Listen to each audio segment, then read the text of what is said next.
warahmatullahi wabarakatuh. Hai anak-anak, hari ini bagaimana kabarnya? Semoga dalam keadaan sehat dan semangat ya.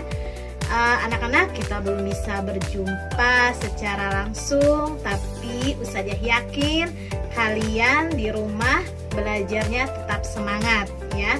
Baik, sebelum kita mulai pelajaran hari ini, kita baca doa dulu ya, dengan membaca basmalah. Bismillahirrahmanirrahim. Semoga ilmu yang kita dapat hari ini bisa bermanfaat dan menjadi berkah untuk kita semua. Amin ya robbal alamin. Anak-anak pernah pergi ke dokter? Ya. Pada saat kita ke dokter, biasanya kita lagi memeriksakan kesehatan kita ya. Nah, pada saat dokter akan memeriksa kesehatan kita, apa sih yang pertama diperiksa? Ya, benar ya. Dokter akan menggunakan stetoskopnya untuk memeriksa denyut jantung kita. Apa tujuannya? Untuk mengetahui kekuatan jantung dan mengetahui ada tidaknya gangguan pada kesehatan kita ya. Selain di dada sebelah kiri, denyut jantung juga bisa dirasakan di pergelangan tangan dan di ujung-ujung jari ya. Baik anak-anak, hari ini kita akan belajar tentang alat peredaran darah. Oke, apa hubungannya dengan jantung?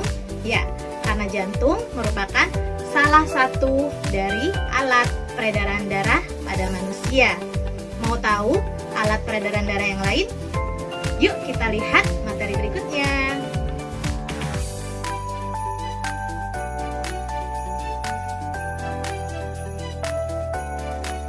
Sistem peredaran darah manusia berfungsi untuk mengedarkan zat-zat yang dibutuhkan oleh tubuh.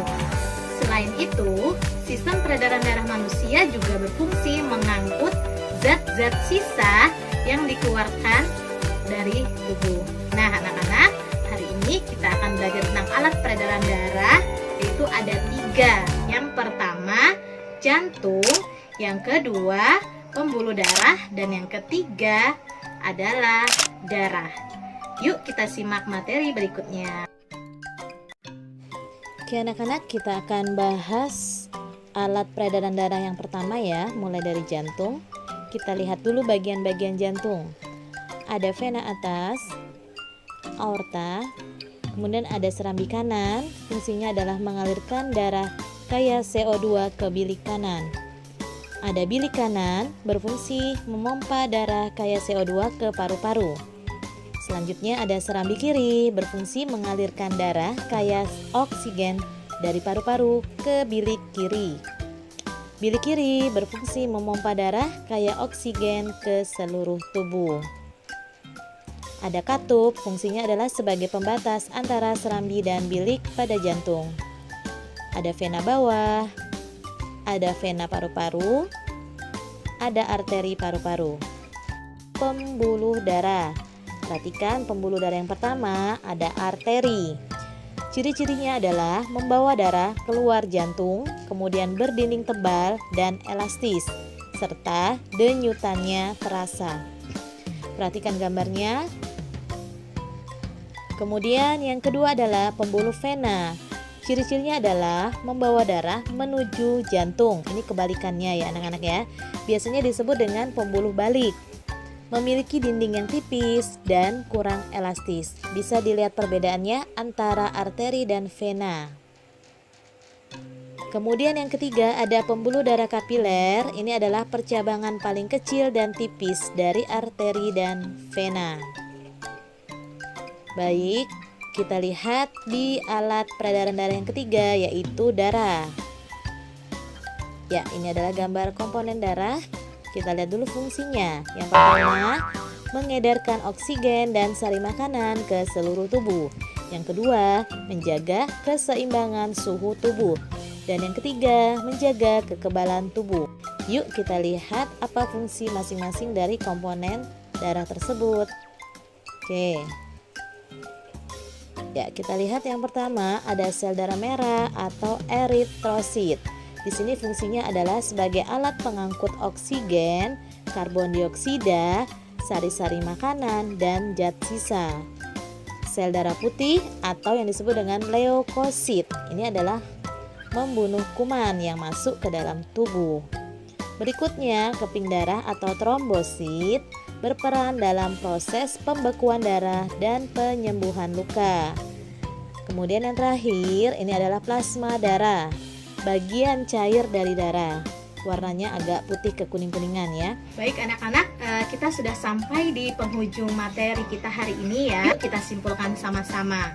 Oke, alat peredaran darah manusia tadi ada 3. Yang pertama jantung, kemudian pembuluh darah, dan darah. Oke, jantung sendiri berfungsi untuk memompa darah ya. Kemudian pembuluh darah ini ada 3. Ada pembuluh darah arteri, ada vena, dan ada pembuluh kapiler. Pembuluh darah arteri ini membawa darah keluar jantung. Sedangkan vena atau balik membawa darah menuju jantung. Sedangkan pembuluh kapiler adalah pembuluh darah yang terkecil. Oke, alat peredaran darah yang ketiga yaitu darah. Darah dibagi menjadi 4 bagian. Yang pertama, sel darah merah, kemudian ada sel darah putih, kemudian ada keping darah atau trombosit, dan plasma darah.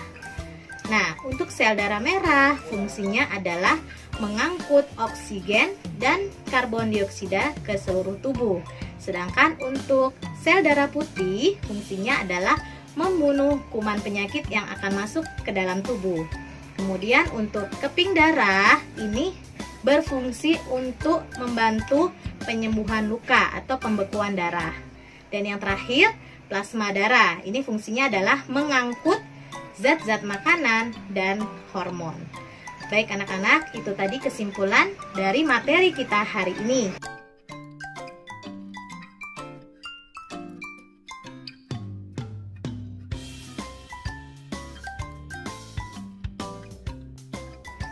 Nah anak-anak, sampai di sini dulu ya perjumpaan kita untuk hari ini.